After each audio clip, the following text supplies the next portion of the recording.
What if the destiny of humanity was written in the stones of a single city? What if the prayers of billions converged on one sacred hill?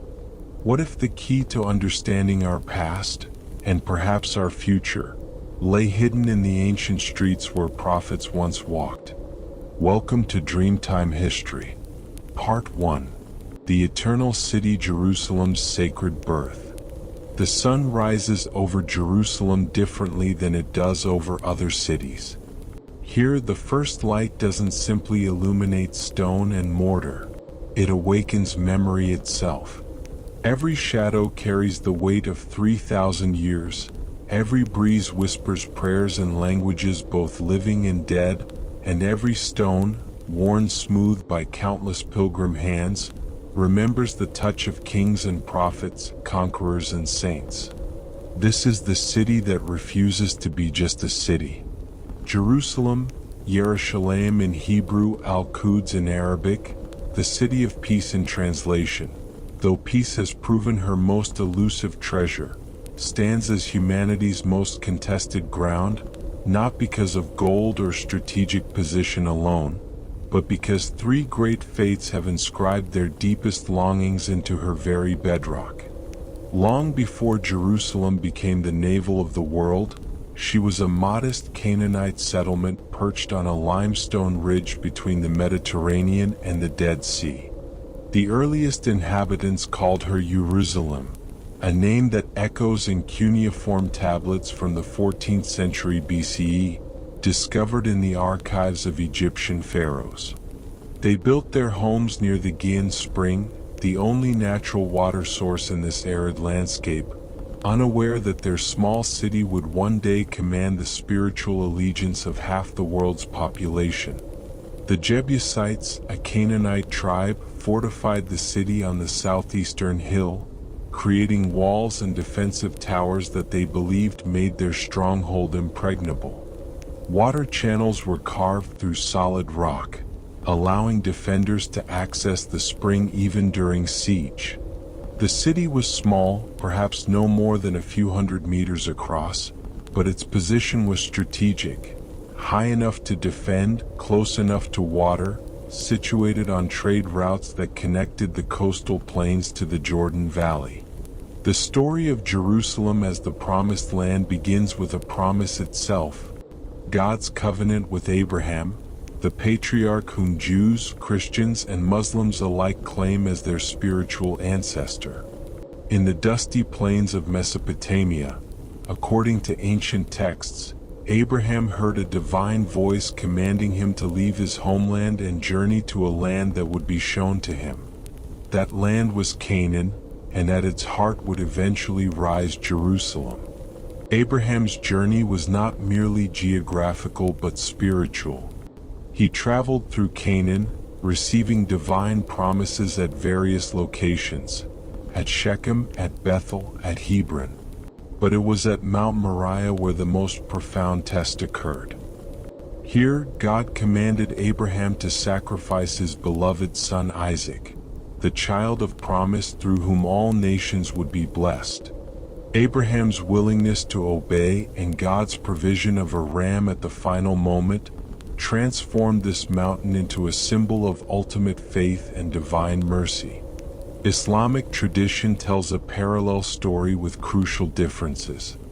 In the Quranic account, the son brought to sacrifice was Ishmael, Abraham's firstborn through Hagar, and this act of submission, Islam in Arabic, demonstrated the total surrender to God's will that defines the Muslim faith. Regardless of which son stood upon that altar, the mountain itself became sacred, the place where human faith met divine testing, where obedience was rewarded with blessing. Centuries passed. The Israelites, descended from Abraham through Isaac and Jacob, escaped slavery in Egypt under Moses' leadership. They wandered 40 years in the wilderness, received the Torah at Mount Sinai, and finally, under Joshua's command, entered the Promised Land. Yet Jerusalem, still a Jebusite stronghold, remained unconquered for generations. King David changed everything. Around 1000 BCE, this warrior poet, who had defeated Goliath as a youth and survived King Saul's jealous persecution, united the fractious tribes of Israel and sought a capital that belonged to no single tribe, a neutral ground where all Israel could unite. Jerusalem, sitting on the border between Judah and Benjamin, was perfect. The conquest was clever. David's general Joab discovered the water shaft the Jebusites had carved, and Israelite soldiers climbed through this secret passage to take the city from within. David established his throne in the city of David, bringing with him the Ark of the Covenant, the golden chest containing the tablets of the Ten Commandments. The Ark's presence transformed Jerusalem from a political capital into a religious center. David danced before the Ark with such abandon that his wife Michal despised him for his lack of royal dignity. But David understood something profound. This was not about kingly majesty but divine worship. Jerusalem would be the city where God's presence dwelt among his people, where the invisible God would make his glory visible. David longed to build a permanent temple for the Ark, but God forbade it. David was a man of war, his hands stained with too much blood. Instead, this honor would fall to his son Solomon, whose name meant peace.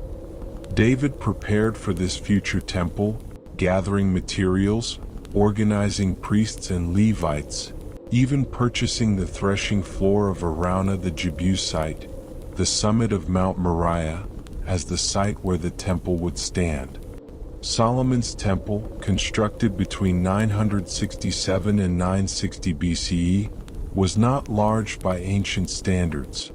Approximately 30 meters long, 10 meters wide, and 15 meters high. But what it lacked in size, it compensated for in magnificence.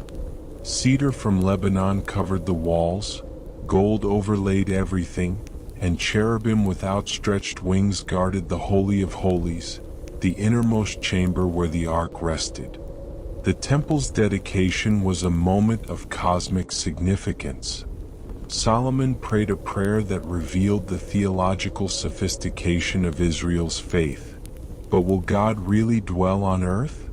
The heavens, even the highest heaven, cannot contain you. How much less this temple I have built? Yet he asked God to hear the prayers offered toward this place, to make this temple a house of prayer for all nations. Fire descended from heaven, consuming the sacrifices. The glory of the Lord filled the temple so intensely that the priests could not enter. For the ancient Israelites, this was the moment when heaven touched earth, when the infinite God chose to dwell within finite walls. The temple became the center of Jewish life. 3 times annually during Passover, Shavuot, and Sukkot, Jews from across the kingdom made pilgrimage to Jerusalem. The Psalms of Ascent, sung as pilgrims climbed toward the city, captured the joy and anticipation. I rejoiced when they said unto me, Let us go into the house of the Lord. Our feet shall stand within thy gates, O Jerusalem. The temple complex expanded to include courts for priests, for Jewish men, for women, and even a court of the Gentiles where non-Jews could worship Israel's God. Sacrifice and song filled the air. The smoke of burnt offerings rose continually. The Levitical choirs sang psalms accompanied by harps, lyres, and cymbals. This was not merely ritual but relationship. Israel encountering their God through prescribed forms that carried deep meaning. Yet prosperity bred complacency. The prophets, Isaiah, Jeremiah, Micah, Amos, thundered warnings that God desired justice and mercy more than sacrifice, that Jerusalem's destruction would come if the people continued oppressing the poor and worshiping idols. Their warnings went unheeded. In 586 BCE, Nebuchadnezzar's Babylonian army breached Jerusalem's walls after an 18-month siege that reduced the city to starvation and cannibalism. The temple was systematically dismantled. Gold, silver, and bronze were carried to Babylon as plunder. The building was burned to its foundations. The Ark of the Covenant disappeared, never to be recovered, its fate one of history's enduring mysteries. The destruction shattered more than stone. It fractured the Jewish world's understanding of God's protection. How could the temple, God's dwelling place, be destroyed? How could Jerusalem, the chosen city, fall to pagan armies? The exiles wept by Babylon's rivers, unable to sing the Lord's song in a foreign land, vowing never to forget. If I forget thee, O Jerusalem, let my right hand forget her cunning. If I do not remember thee, let my tongue cleave to the roof of my mouth. Yet from this catastrophe emerged a deeper theology. The prophets explained that exile was not abandonment but discipline, not God's weakness but his justice. More importantly, they promised return. Jerusalem would be rebuilt. The temple would rise again. God's purposes could not be thwarted by earthly empires. Cyrus the Great of Persia conquered Babylon in 539 BCE and issued an unprecedented decree. The Jewish exiles could return and rebuild their temple. Not all returned. Many had established lives in Babylon, but those who did found Jerusalem in ruins, its walls broken, its gates burned, its glory departed. The Second Temple, completed in 516 BCE under the leadership of Zerubbabel, was modest compared to Solomon's edifice. Old men who remembered the First Temple wept at the comparison. Yet this temple would stand for nearly 6 centuries, witnessing the conquests of Alexander the Great, the Maccabean revolt against Greek oppression, and eventually the rise of Rome. Herod the Great, the ambitious and paranoid king who ruled Judea under Roman authority, transformed the Second Temple into an architectural marvel.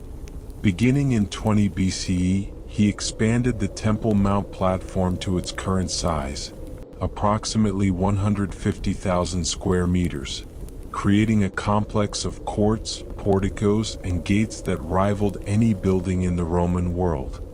The sanctuary itself was covered in gold plate that reflected the sun so brilliantly that approaching pilgrims had to avert their eyes. It was this temple that Jesus of Nazareth knew. Here he was presented as an infant. Here at age 12 he amazed the teachers with his understanding. Here, during his ministry, he taught in the courts, debated with Pharisees and Sadducees, and prophesied the temple's destruction. Not one stone will be left on another.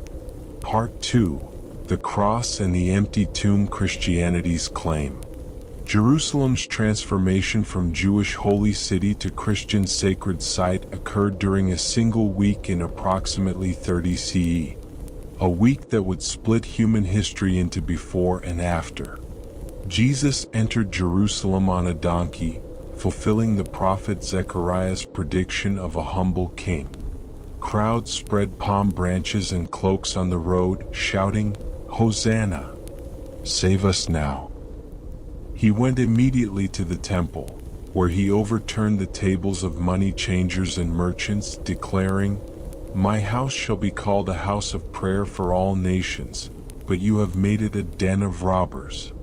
This act of cleansing the temple was more than protest against corruption. It was a prophetic sign that the old order was ending, that a new covenant was dawning. The religious authorities, threatened by Jesus' popularity and message, began plotting his death.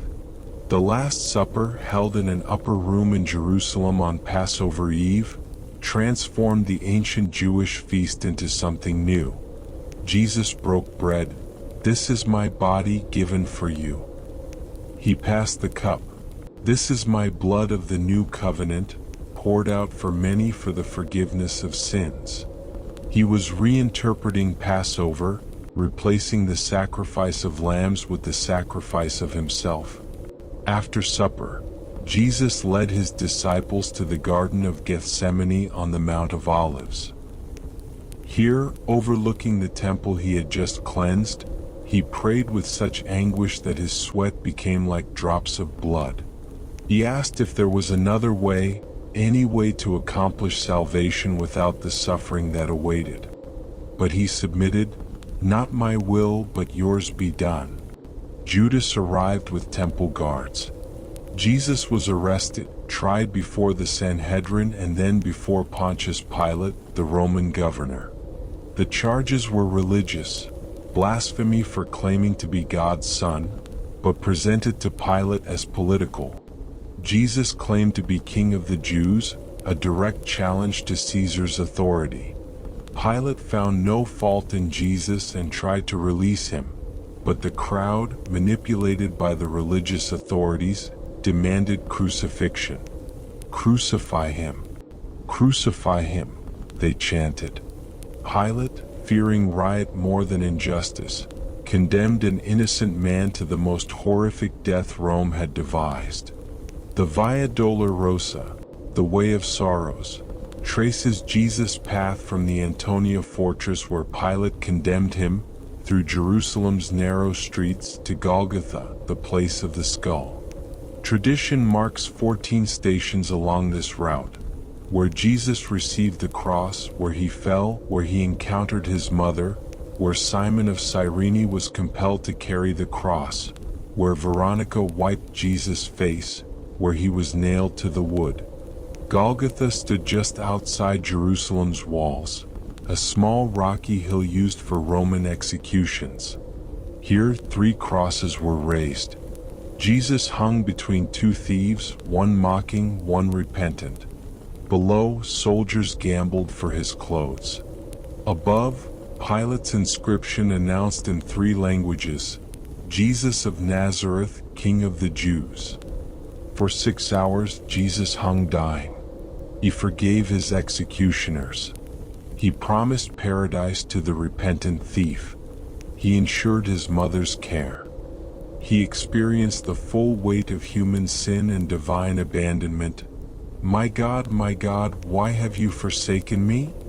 Finally, "It is finished." He bowed his head and died. The earth shook.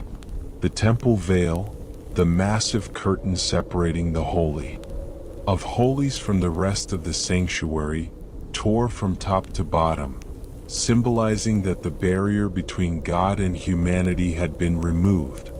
A Roman centurion, standing guard at the cross, declared, "Truly this was the Son of God." Joseph of Arimathea, a wealthy follower of Jesus, received permission to take the body. He wrapped it in linen with burial spices and laid it in his own new tomb, carved from rock in a garden near Golgotha. A large stone was rolled across the entrance. Pilate stationed guards to prevent the disciples from stealing the body. But on the 3rd day, Sunday morning, women who came to anoint the body found the stone rolled away and the tomb empty. Angels announced, "He is not here. He has risen just as he said." Over the following 40 days, Jesus appeared to his disciples multiple times. In the upper room on the road to Emmaus, beside the Sea of Galilee, on a mountain in Galilee, proving his resurrection was bodily, not merely spiritual. The resurrection transformed everything. It validated Jesus' claims to be the Messiah, God's Son, humanity's Savior. It demonstrated that death had been defeated, that forgiveness of sins was possible, that eternal life was promised to all who believed. Jerusalem became not just the city where Jesus died, but the city where death itself was conquered.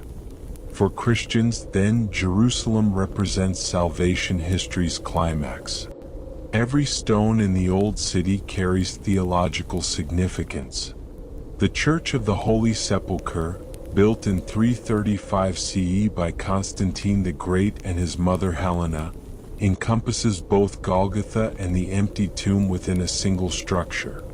Here, Greek Orthodox, Roman Catholic, Armenian, Coptic, Ethiopian, and Syrian Orthodox Christians maintain chapels, their ancient rivalries testament to the intensity of devotion this ground inspires.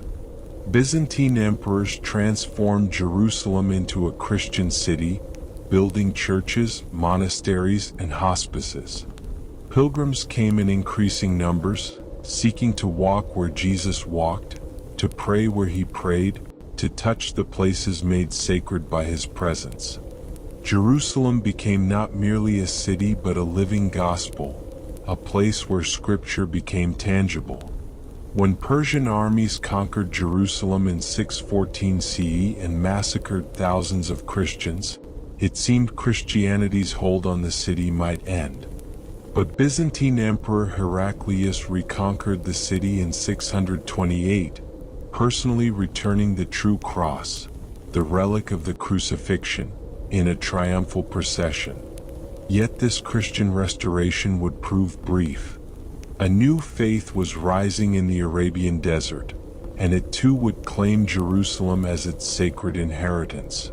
Part 3. The Night Journey: Islam's Sacred Connection. In the year 621 CE, as the Prophet Muhammad faced persecution in Mecca, a miraculous event occurred that would forever bind Islam to Jerusalem. According to Islamic tradition, the angel Gabriel awakened Muhammad at night and brought him a winged steed named Al-Buraq, white and lightning fast. In an instant, they traveled from Mecca's sacred mosque to the farthest mosque, Al-Masjid al-Aqsa, identified as Jerusalem. This journey, the Isra, was only the beginning. From Jerusalem, specifically from the rock atop Mount Moriah where Abraham had been tested, Muhammad ascended through the seven heavens in what is called the Miraj. He passed through levels of paradise, meeting earlier prophets: Adam in the first heaven, Jesus and John the Baptist in the second, Joseph in the third, Idris in the fourth, Aaron in the fifth, Moses in the sixth, and finally Abraham in the seventh heaven. Beyond even the seventh heaven, Muhammad was brought into the divine presence itself, closer to God than any human had ever been. Here he received the command for Muslims to pray 5 times daily, originally 50 prayers, reduced to 5 through Moses' advice that this would be too burdensome for believers. The Prophet returned to Mecca that same night, having experienced a journey that transcended both space and time. This night journey made Jerusalem Islam's third holiest city, after Mecca and Medina. The very name Al-Quds, the Holy, reflects the reverence Muslims hold for this city. More significantly, it established Jerusalem as the link connecting Islam to the earlier prophetic traditions of Judaism and Christianity. By meeting the previous prophets in Jerusalem and ascending from the same mount where Abraham, David, and Solomon had worshipped, Muhammad's experience affirmed Islam's claim to be not a new religion but the restoration of the pure monotheism preached by all God's messengers. When Muslim armies, under the leadership of Caliph Umar ibn al-Khattab, arrived at Jerusalem's gates in 637 CE, they found a city exhausted by war between Byzantines and Persians. The Christian patriarch Sophronius negotiated the city's surrender, insisting that only the caliph himself could receive the keys. Umar traveled from Medina to Jerusalem, arriving in simple robes that contrasted sharply with Byzantine imperial splendor. Sophronius took him on a tour of the city, culminating at the Church of the Holy Sepulchre.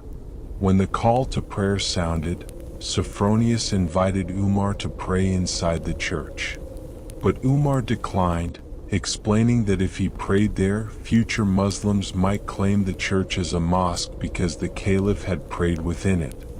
Instead, he prayed outside on the steps, a gesture of remarkable restraint that preserved Christian access to their holiest shrine. Umar then asked to be shown the Temple Mount, the site of Solomon's temple and the location of Muhammad's night journey. He found it covered in rubble and refuse, deliberately neglected by Byzantine Christians who saw its desolation as proof that God had abandoned the Jews. Umar was horrified. He personally began clearing the refuse, and his soldiers followed his example. The sacred site was purified and prepared for Muslim worship. The Dome of the Rock, completed in 691 CE by Caliph Abd al-Malik, was Islam's first architectural masterpiece.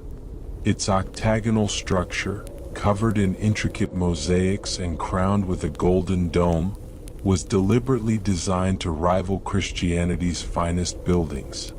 The dome shelters the rock from which Muhammad ascended, the same rock where Abraham was tested, the same rock that tradition identified as the foundation stone of Solomon's temple. The building's inscriptions are carefully chosen Quranic verses that present Islam's theological claims: the absolute oneness of God, the prophethood of Muhammad, the error of Christian Trinitarianism. God is one, God is eternal. He has not begotten, nor was he begotten. The message was clear. Islam had arrived as a world faith, claiming Jerusalem as its heritage and offering itself as the culmination of the Abrahamic tradition. Al-Aqsa Mosque, built shortly after on the southern end of the Temple Mount, became the focal point of Muslim prayer in Jerusalem. Though smaller and less ornate than the Dome of the Rock, Al-Aqsa held deeper religious significance as the actual place of prostration and worship. Together, these two buildings transformed the Temple Mount, or Haram al-Sharif, the noble sanctuary, into one of Islam's most sacred sites. For Muslims, Jerusalem represents continuity and completion. Islam sees itself not as rejecting Judaism and Christianity but as correcting their deviations and restoring the pure faith of Abraham. Jerusalem as the city of prophets, the city where God's messengers had walked and taught since ancient times, was natural inheritance for this final revelation.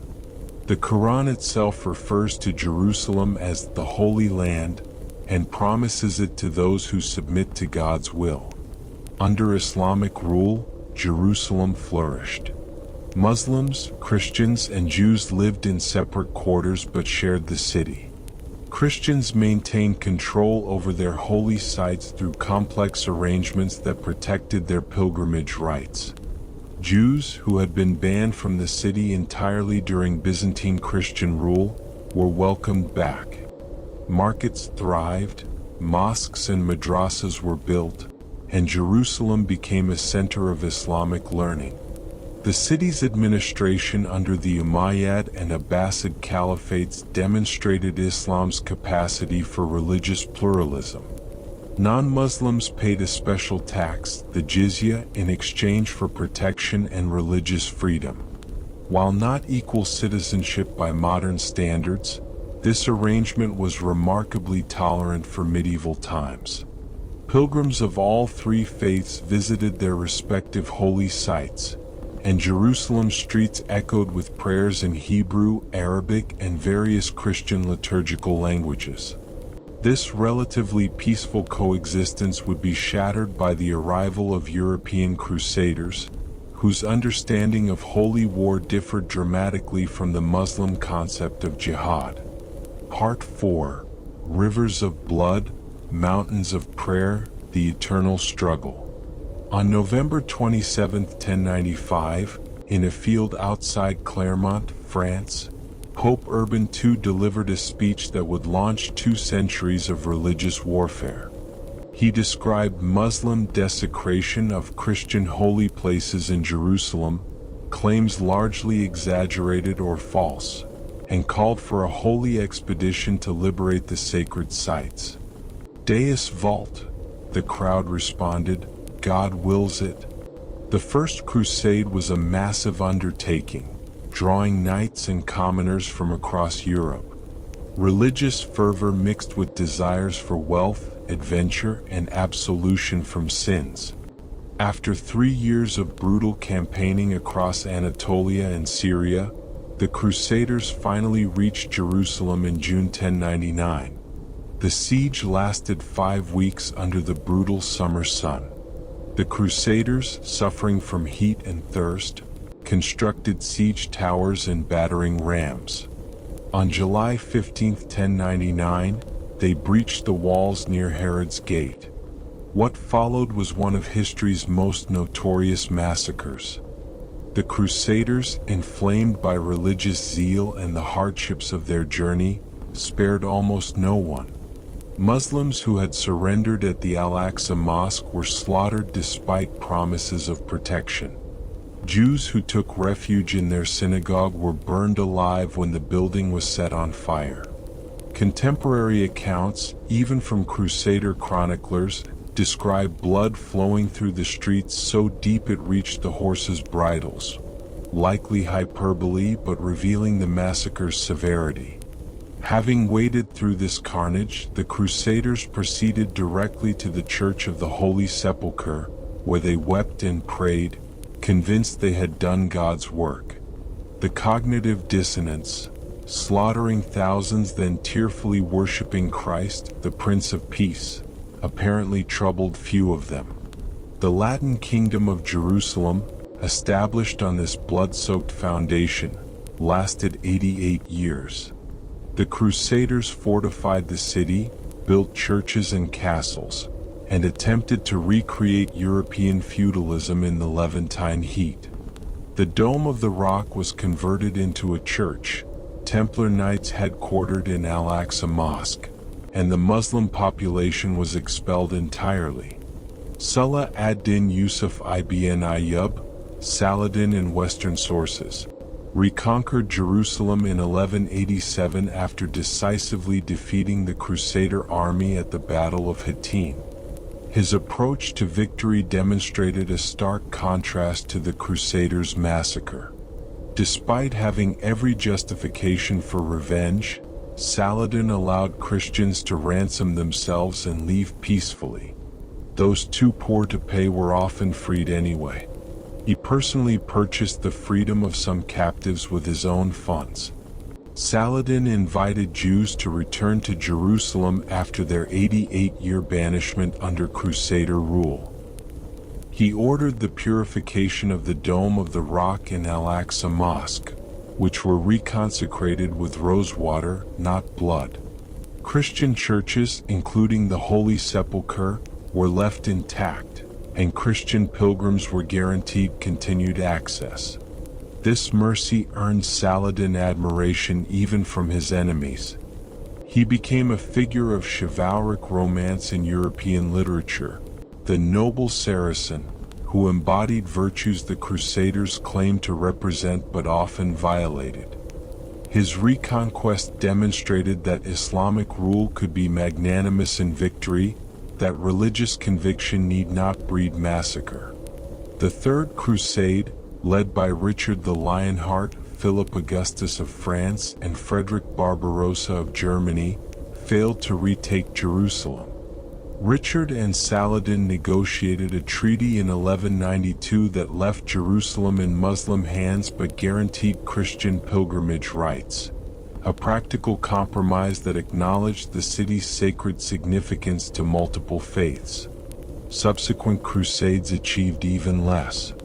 The Fourth Crusade infamously diverted to sack Constantinople, the Christian Byzantine capital, instead of fighting Muslims. The Fifth, Sixth, and Seventh Crusades sputtered and failed.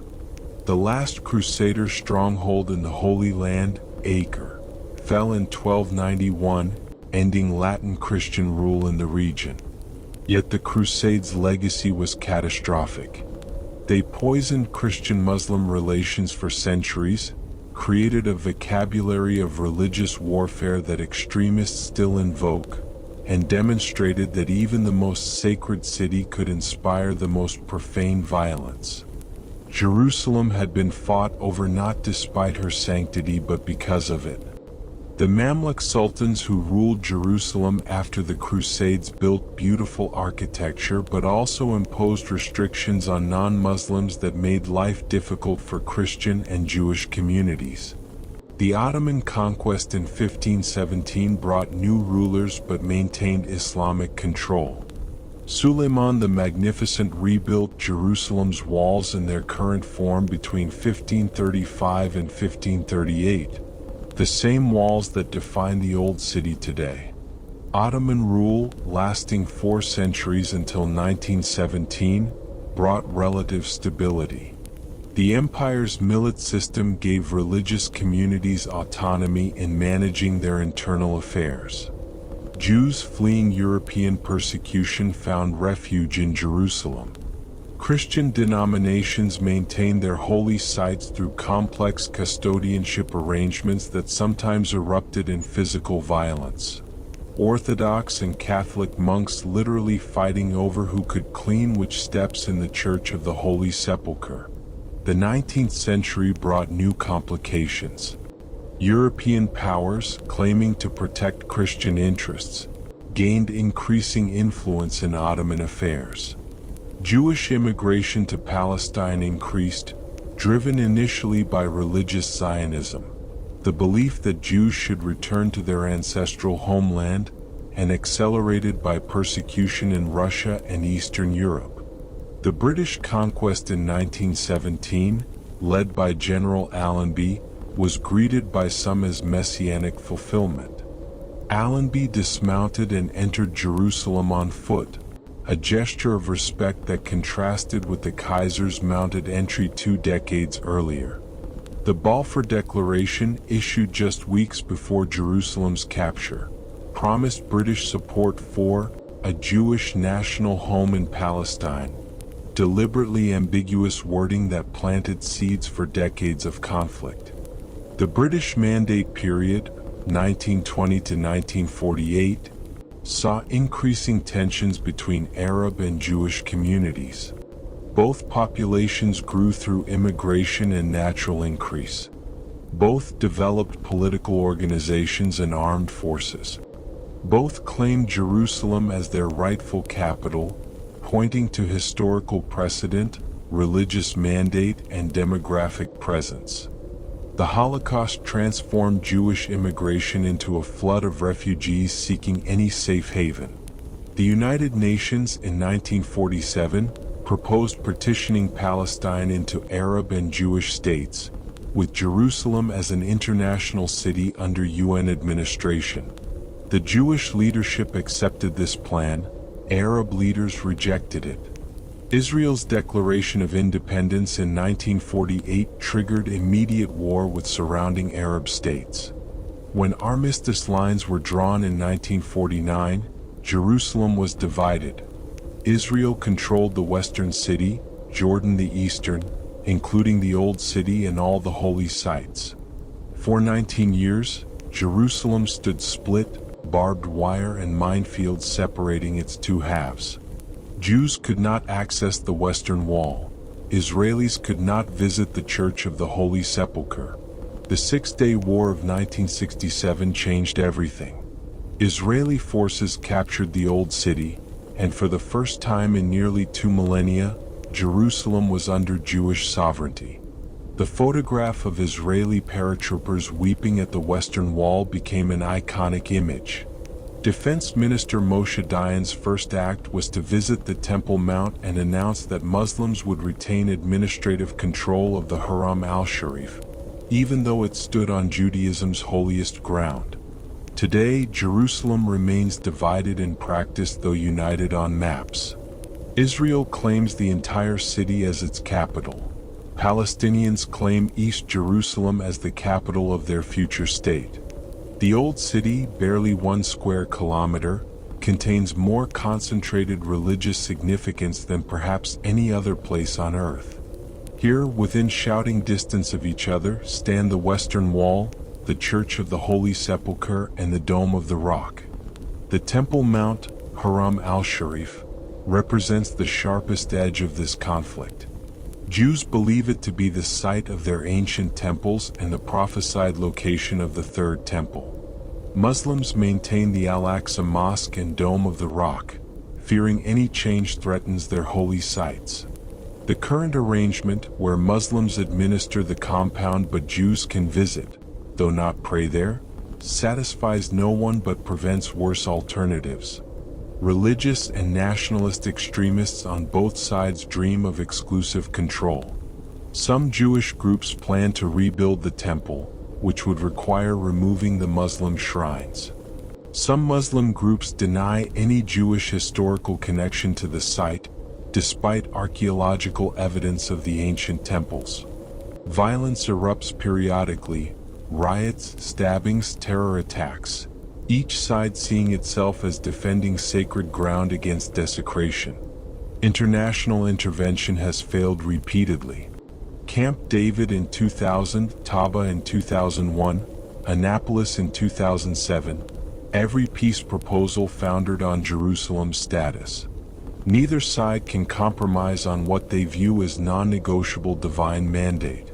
The city is too sacred to share, yet too sacred to divide.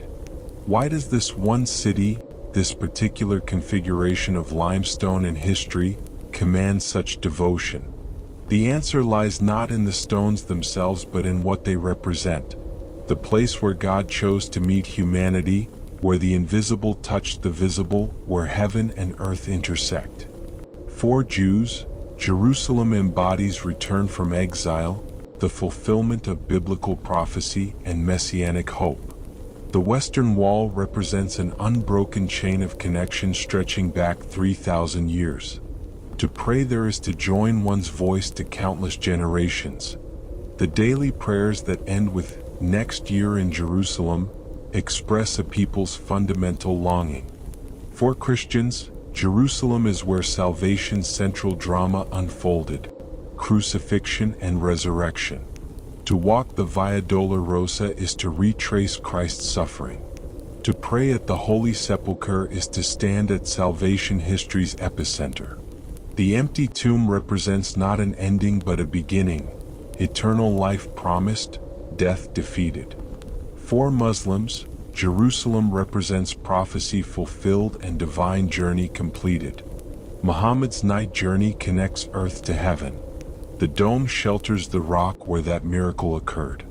5 daily prayers toward Mecca remember that the Prophet himself first prayed toward Jerusalem, establishing an eternal bond. The common thread: Jerusalem is where divine and human meet, where prophets received revelation, where the invisible broke through into history. Abraham's sacrifice, Moses' covenant, David's psalms, Solomon's wisdom, Isaiah's prophecies, Jesus' resurrection, Muhammad's ascension, all anchored to this ground. Perhaps the deepest truth is this: Jerusalem belongs to no one because she belongs to everyone. Every stone, every archaeological layer, every prayer, every tear, all woven into a tapestry too complex for any single narrative. 3 faiths, 1 city. 3 claims, 1 ground. 3 versions of sacred history, 1 shared future still unwritten. Jerusalem has survived Babylonians and Romans, Crusaders and Mamluks, British and Ottomans. She has been destroyed and rebuilt, conquered and reconquered, divided and reunited. As the sun sets over Jerusalem, casting golden light across the dome, the sepulchre and the wall, one can imagine all the generations who watched this same sunset. Different languages, different worship, different names for God. But all look to Jerusalem as their spiritual home, their promised land. And tomorrow, when the sun rises again over these ancient hills, it will illuminate a city still waiting for the peace her name promises. Still holding in limestone embrace the hopes and dreams of billions. Still standing as testament to humanity's unquenchable thirst for the divine, our stubborn belief that heaven and earth can meet, that the promised land is not just a place on a map but a possibility written in the human heart. This is Jerusalem. This is the promised land. Her story, like the prayers echoing through her streets, is far from over. From Dreamtime history, where the past speaks to the present, and ancient stones whisper eternal truths.